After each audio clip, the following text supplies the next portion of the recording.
Sa hirap ng buhay ngayon, marami sa ating mga kababayan dyan po sa isang barangay sa Tondo, Maynila, sinisikmurang kainin ang recycled at tira-tirang pagkain. Ang tawag nila dyan, pagpag. Marami man ang naitatawid ang kalam ng tiyan. Dapat pa rin isaalang-alang ang epekto nito sa kalusugan. Narito ang kwento ng mga taga Happy Land. Tapon mo, pagkain ko.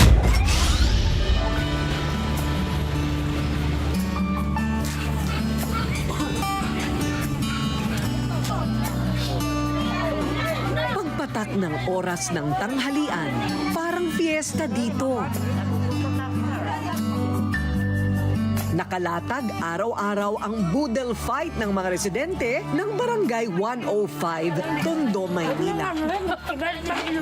Lahat takam na takam sa putaheng nakahain. Pero, kaya nyo bang makisalo? Kung ang pagsasaluhan ay recycled garbage meat o pagpag.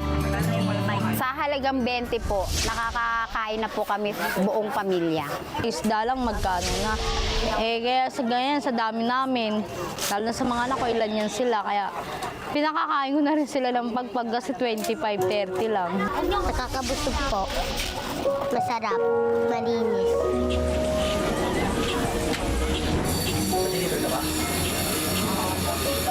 Ito ang pagpag o pagkain kinuha sa mga basurahan ng mga kainan at restauran. Sa loob ng mahigit 20 taon, ito na ang naging pantawid gutom ng ilan sa mga kapuspalad at mahihirap sa Kamaynilaan.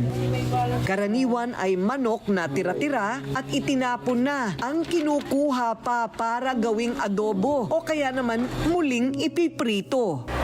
Ngayon, kilalang-kilala na siya. Pero noong pa, hindi pa siya masyadong kilala kasi, kumbaga, ito lang kasi dumami talaga dito sa amin yung mga scavengers. Yun ang nagiging hanap buhay nila, lalo doon sa temporary housing. Dito sa Barangay 105 sa Tondo, Maynila ay mayroong 27,000 mga residenteng naninirahan at 10% sa kanilang populasyon dito kumakain ng pagpag para pantawid gutom. Isa si Aling Mariel, 54 anyos, aminadong kumakain ng pagpag. Ako si Maria Liz Joaquin, nakatira sa Tondo na 50 years na akong kumakain ng pagkain. Bakit ka? Sa hirap po ng buhay, yan lang nakaya kong bili sa perang pinagkakasya. Walang permanenteng trabaho. Kapag nakakuha ng labada, saka lang siya nagkakaroon ng kita.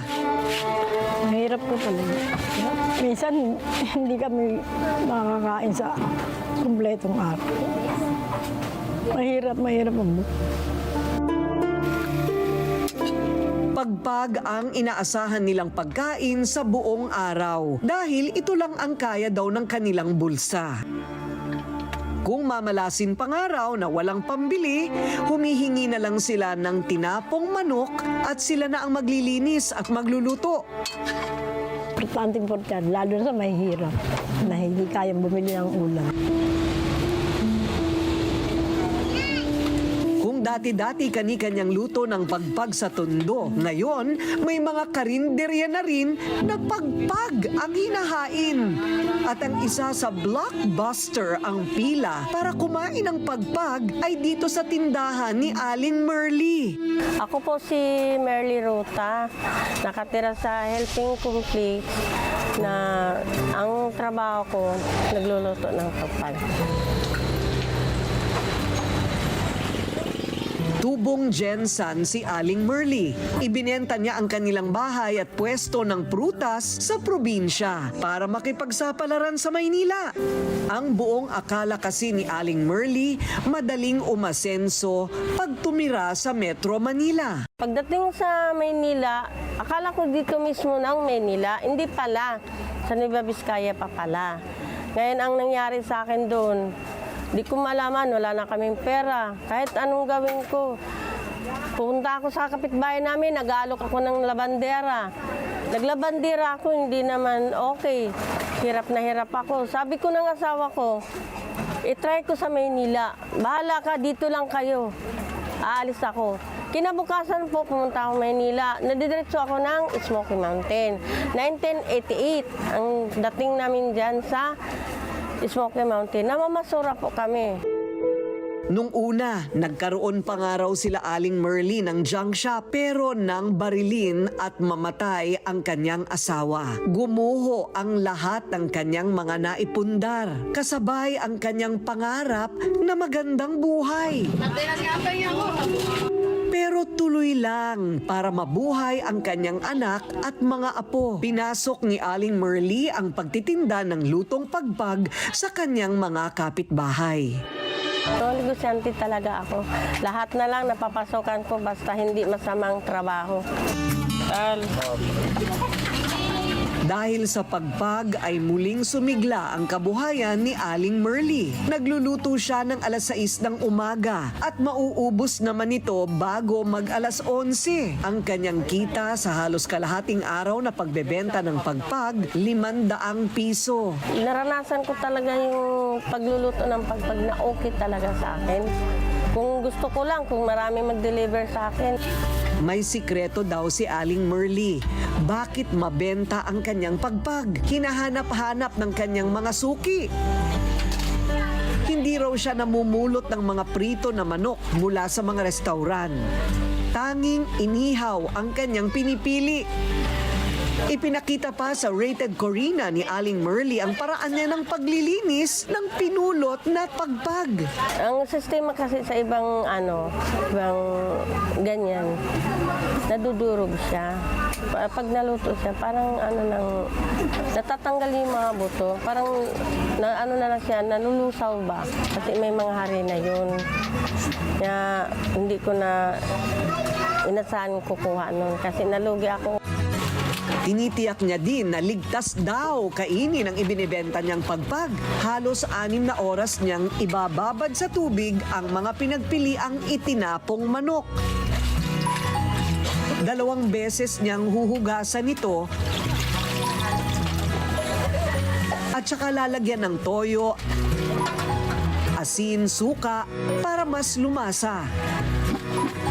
Buong pagmamalaki pang ibinida ni Aling Merly sa amin kung paano niya ito lutuin. Pero may payo ang tindera ng pagpag sa mga taong kumakain ng tulad nito. Dapat daw maging maingat, maging choosy. Kalalahanin niyo yung nagtitinda ng pagpag. Kung hindi niyo kilala, nasa inyo yan. Pag gusto niyo bumili sa akin, okay lang. Kung hindi din, okay lang din sa akin. Dahil marami naman din nanghahangang bumibili ng pagpag. Mga basura ng tindahan yun. Hindi naman din lingid sa kaalaman ng marami na maging ang dating mayor ng Maynila na si Isko Moreno, kumakain din dati ng pagpag. Kunong araw. Sa isang araw magkano kita? Si Yorme, kasi madalas siya dito sa amin, bumibisita siya sa mga depressed area. Nagpunta po siya doon sa temporary housing. Nakita niya po yung pagpag na yung isang tao, nagpipili sila. Tapos nung naluto, tumikim siya. Kabilang sila Aling Merly at Mariel sa 13.2 milyon na mahihirap sa ating bansa. Dumidiskarte lang para mabuhay. At ang pagpag ang naisip nilang solusyon para sa kumakalam na sikmura. Ay, ito na po ang ating koleksyon. 2008 pa nang magsimula ang kalakaran ng pagpag sa Tondo, Maynila.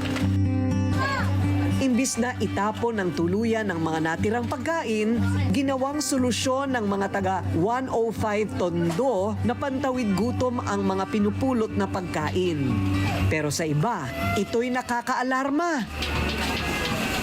Ito ang tinatawag nilang pagpag. Ito po yung parang karamihan po manok na itinatapon na po sa basurahan mula sa mga restauran o mga kabahayan. Pero pinupulot po ito, kinakalakal pinupulot at niluluto ulit para ito ay maging kabuhayan sa mga nagbebenta at pantawid gutom naman para sa mga mahihirap na cannot afford naman na kumain sa restaurant. Yan, sinasabi ng iba, ligtas kainin. Sabi naman ng ilan, hindi ligtas kainin. Ang problema, wala pang batas na naipapasa para ito ay ipagbawal. 2016 nang magpasa ng Food Waste Bill si Senator Kiko Pangilinan. Layunin nito na matigil ang pagkuha ng mga pagkain na itinatapon na sa basura. At para na rin mabawasan ang pagsasayang ng pagkain ng mga Pinoy, tinawag pa nga ito ng ilan bilang pagpagbil. Pero noong nakaraang taon lang muling nagpasa ng Zero Food Waste Bill si Senator Loren Legarda. At hinihintay pa na kung maipapasa ito para maging ganap na batas.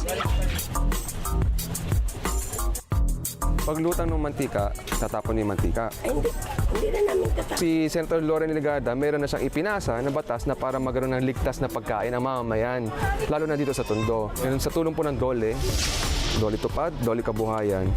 Kasi si Senator Loren Legarda, nagbibigay na rin po buo, hindi lang sa NCR, sa buong Pilipinas.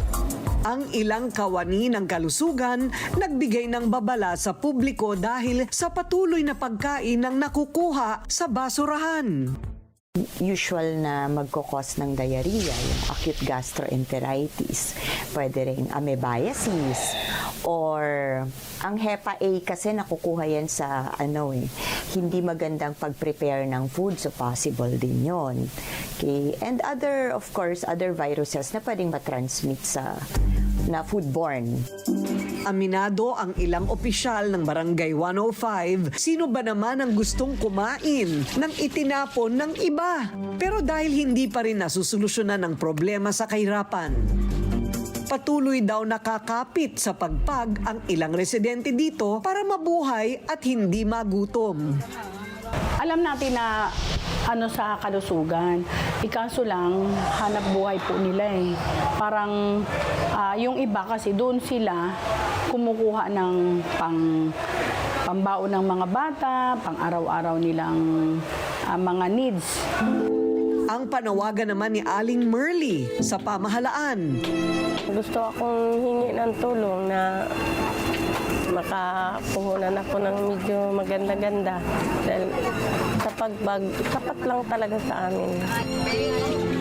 Dahil sa kahirapan ng buhay, dumidiskarte ang ilan. Kinakayang sikmurain na kainin ang mga tinapong pagkain dahil ang mahalaga sa kanila, maitawid ang kanilang pamilya sa matinding kagutuman. So yan ang bahala kung ano nila. Pero para sa amin, masarap ang pagpag, lalo na sa mahihirap.